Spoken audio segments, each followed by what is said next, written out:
Identity an পর্ব 6 লেখিকা নুসরত জাহান গল্প পাঠে মেঘনা। জাংকুক সবার ওপরে 2 হাত রেখে তার হাসনের দাঁতগুলো বের করে বানি স্মাইল দিয়ে বলে, কিছু না বলেই উঠে নিজের রুমে দৌড় লাগাই। আজকে সারাদিন আর বাইরে বেরো হওয়া যাবে না। যেই অকাম করে আসছে সুগার চোখের সামনে পড়লে তার খবর আছে। জাংকুক যখন সুগাকে ডাকতে গেল তখন সুগা উঠল না দেখে জাংকুক ফিরে আসছিল। তখন সুগার ফোনে একটা মেসেজ আসে, তার মায়ের মেসেজ। ফোন দেখেই জাংকুকের মাথায় শয়তানি বুদ্ধি আসে। তারপর সুগার ফোন নিয়ে গুনে 27টা অ্যালার্ম সেট করে ফোনটা রুমে থাকা মিনি বক্সে কানেক্ট করে দিয়ে চলে আসে।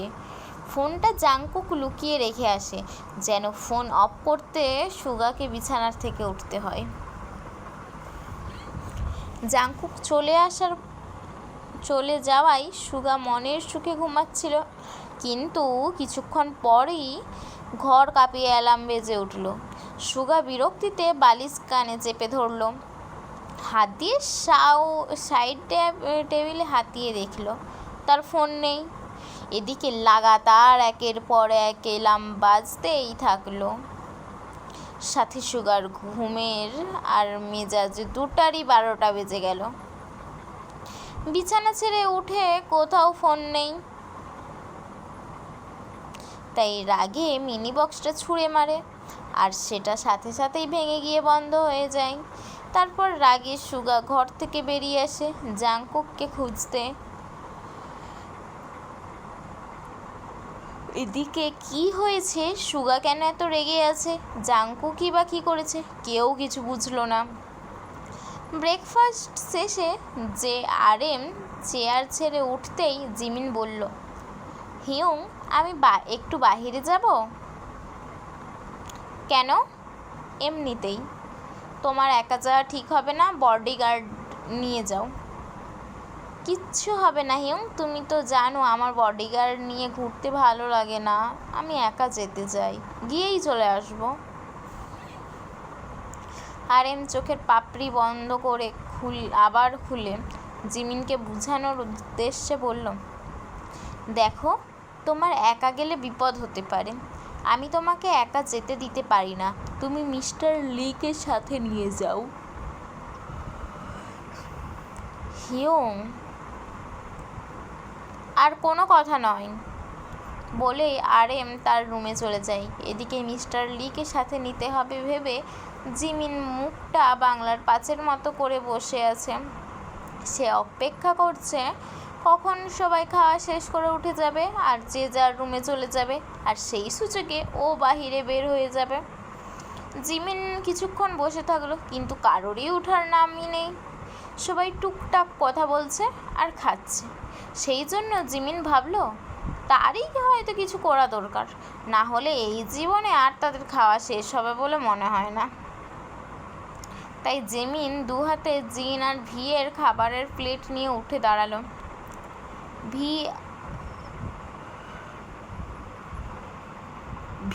জিন আর জেহব একই টাইমে একই রকমভাবে জিমিনের দিকে তাকালো। তারা বোঝার চেষ্টা করছে জিমিনি কী করছে।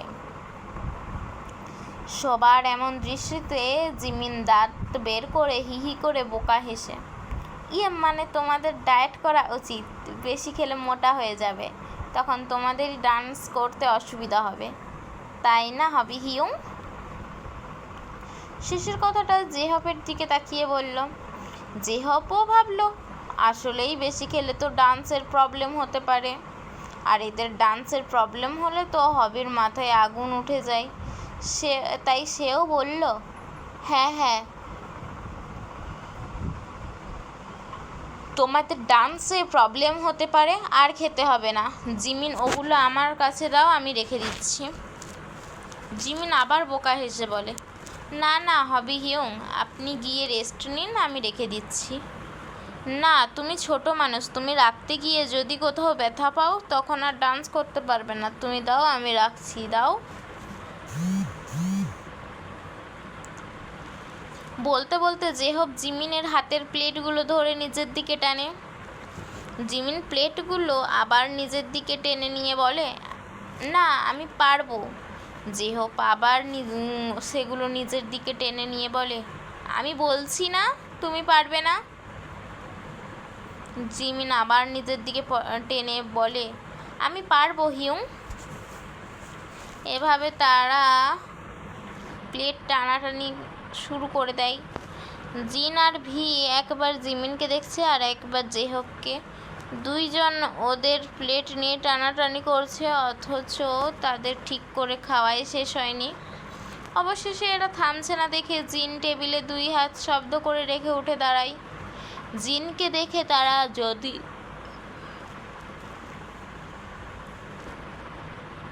দেখে তারা দুইজনই থেমে যায়।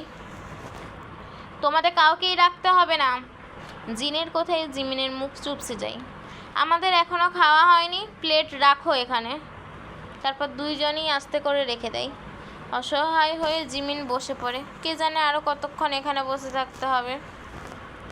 এদিকে জেহব চিন্তা করতেছে, এরা এত খাচ্ছে, পরে যদি ডান্স করতে না পারে তখন কি হবে।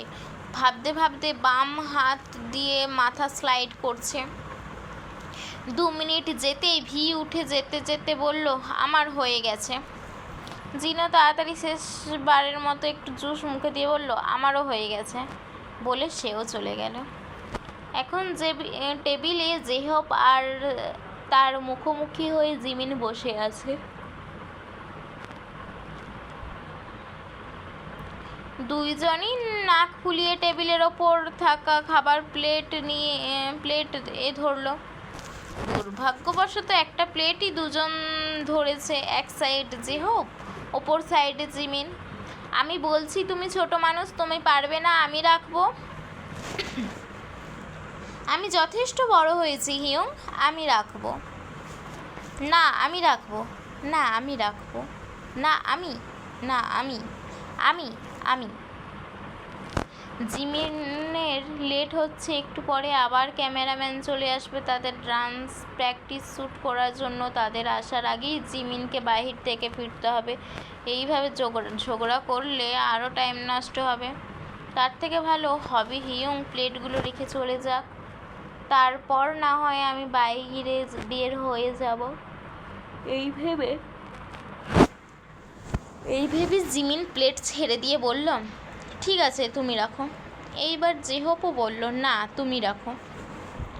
জিমিন অবাক হয়ে নিজের দিকে আঙুল তুলে বলল, আমি রাখবো মানে? এতক্ষণ তো আমার সাথে ঝগড়া করছিলে তুমি রাখবে বলে। জেহব 2 হাত বুকে বেঁধে চেয়ারে হেলান দিয়ে বসে বলে, হ্যাঁ সে তো তুমিও করছিলে নিজে রাখবে বলে। যাও এবার গিয়ে রেখে আসো। জিমিন কিছু বলতে গিয়েও থেমে যায়। ঝগড়া করলে তারই ক্ষতি। সেই নিজেই সেগুলো টেবিল থেকে নিয়ে কিচেনে গিয়ে রেখে আসলো। ততক্ষণে জেহব চলে গেছে। এই সুযোগে জিমিনও বাহিরে বের হয়ে আসলো।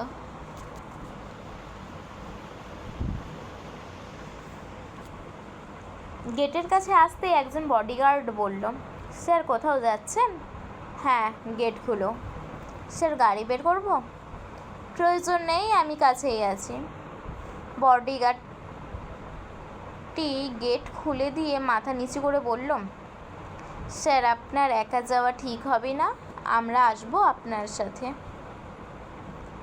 না আর কাউকে বলো না আমি একা বেরিয়েছি। কিন্তু স্যার। বডিগার্ডকে থামিয়ে জিমিন বলল, কোনো কিন্তু নয়। বডিগার্ডটি বিনয়ের সাথে মাথা নাড়িয়ে বলল, ওকে স্যার।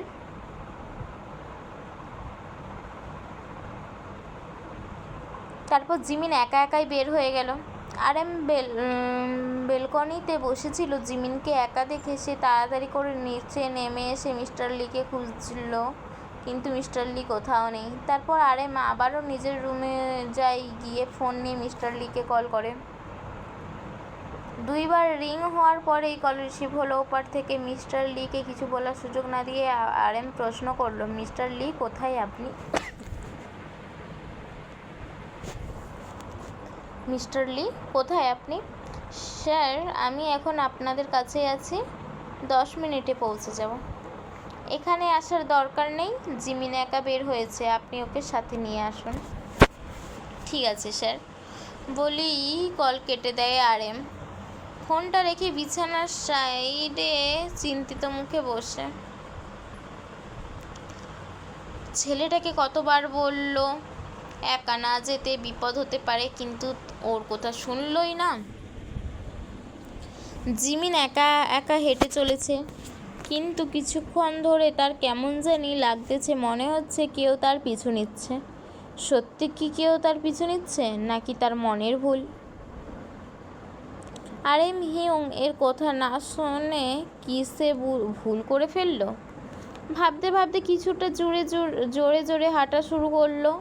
এখন জিমিনের মনে হচ্ছে তার পিছু কেউ জোরে জোরে হাঁটছে। জিমিন থেমে গেল। না, এখন তো আর মনে হচ্ছে না কেউ তার পিছু হাঁটছে। এখন মনে হচ্ছে সেও থেমে গেছে। ভয়ে জিমিন শুকনো ঢুক গিলল। গলাটা অনেক শুকিয়ে গেছে মনে হচ্ছে। পানিও কিছু পেলে ভালো হতো। জিমিন আবারও হাঁটা শুরু করলো আস্তে আস্তে। এখন তার মনে হচ্ছে কেউ তার পিছু নিচ্ছে। জিমিন আবারও থামলো। থেমে ভয়ে ভয়ে পিছনে তাকালো, আর মনে মনে চাইলো পিছনে যেন কেউ না থাকে। তার প্রার্থনা যেন কবুল হলো। পিছনে কেউ নেই। তাহলে তার কেন মনে হচ্ছে কেউ তার পিছু নিচ্ছে?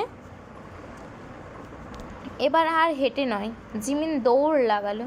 কিছু দূর যেতেই রাস্তা ব্লক করে তার সামনে একটা ব্ল্যাক কার এসে দাঁড়ালো। জিমিন কারটির সামনে থেমে গেল। ভীষণ ভয় হচ্ছে, মন তার আগাম জানান দিচ্ছে ভয়ঙ্কর কিছুর। সে ভুল করে ফেলেছে, তার সাথে বডিগার্ড আনা উচিত ছিল। গাড়ি থেকে বেরিয়ে আসলো 3 জন লোক। তাদের সবার মুখে একটা কালো মাস্ক দিয়ে ঢাকা। জিমিন তাদের দেখে ভয়ে ঢুক গিলল। সময় নষ্ট না করে উল্টো দিকে দৌড় লাগালো। লোকগুলো এই বলে জিমিনের পিছনে দৌড় লাগালো। দৌড়াতে দৌড়াতে জিমিন হাঁপিয়ে উঠেছে, কিন্তু তবুও প্রাণ বাঁচানোর তাগিদে দৌড়ে চলেছে। এ যাত্রায় বেঁচে গেলে আর কখনো একা বের হবে না। কিছু দূর গিয়ে জিমিন রাস্তার সাইডে আরও একটা চিপা রাস্তা দেখে সেখানে ঢুকে পড়ল।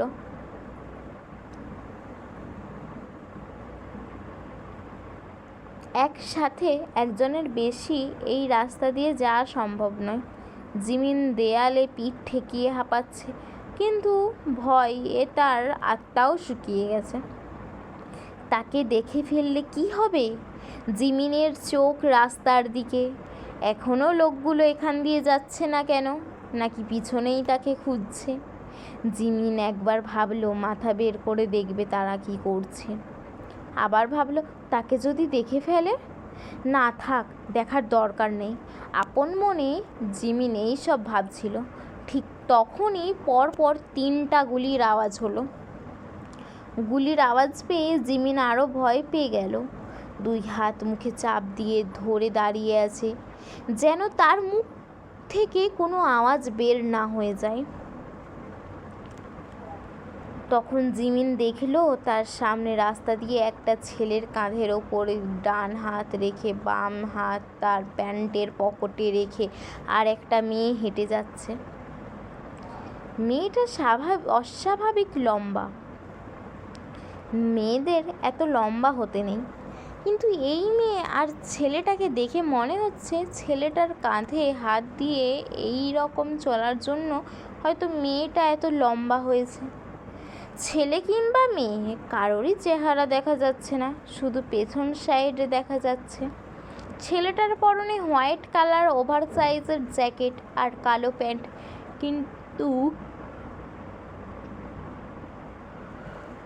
কিন্তু মেয়েটার পরনে শুধু হোয়াইট শার্ট আর কালো প্যান্ট। কাঁধ সমান চুলগুলো উলফ কাট করা। ছেলেটা মেয়েটার থেকে একটু লম্বা। 2 জনকে একসাথে ভালোই লাগছে। যে কেউ এদের দেখলে কাপাল ভাবত, যদি মেয়েটা ছেলের কাঁধে হাত না দিয়ে ছেলের হাতটা জড়িয়ে ধরে হেঁটে চলতো, বা ছেলেটার হাত মেয়েটার কাঁধে থাকতো। কিন্তু না, এখানে মেয়েটা ছেলেদের মতো করে তার হাত ছেলেদের কাঁধে রেখে যাচ্ছে। কিন্তু তারা এত স্বাভাবিক কিভাবে? একটু আগেই না এখানে পরপর 3টা গুলি চলল। তারা শুনেনি নাকি? শুনে থাকলে এত নর্মাল কিভাবে? এরা এমনভাবে হেঁটে চলছে যেন কিছুই হয়নি। জিমিন একবার ভাবলো এখান থেকে বের হয়ে তাদের কাছে সাহায্য চাইবে, কিন্তু আর একবার ভাবলো না থাক, যদি এরা আবার ওই লোকগুলোরই দলের লোক হয় তখন। সেই জন্য কোনো কথা না বলে তাদের দিকে তাকিয়ে ততক্ষণ পর্যন্ত ছিল যতক্ষণ তারা চোখের আড়াল না হয়ে যায়। এই পর্বটা এখানেই শেষ। দেখা হচ্ছে আবার পরের পর্বে।